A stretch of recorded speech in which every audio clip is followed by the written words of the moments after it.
Kung pagod sa trabaho, eskwela at gusto mag-relax, pwedeng pasyalan ng isang kakaibang hotel dyan po sa Luna sa La Union. O di naman kaya lumangoy, Mala Sirena sa Cebu City.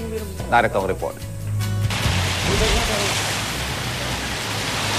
Marami sa atin, isang beses lang nakakapagbakasyon kada taon. Kaya naman huwag na mag-aksaya ng panahon dahil maraming kakaibang pwedeng pasyalan at gawin ngayong tag-init. Sa Luna, La Union, dinarayo ang isang kakaibang hotel dahil nakatayo ito sa may bandang gitna ng palaisdaan. Bukod riyan, pwede ring lumangoy sa crystal clear na tubig sa isang swimming pool malapit dito. At kapag nakadama na ng gutom, don't worry dahil pwede kang mamingwit sa palaisdaan at lutuin ang anumang iyong mahuhuli.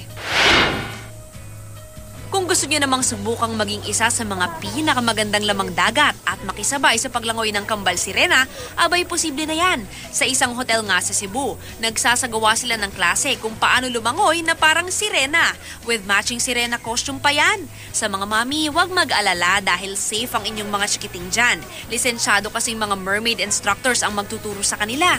Hindi lang sila nag-enjoy, natuto pa silang lumangoy. Para sa unang balita, Mav Gonzalez reporting.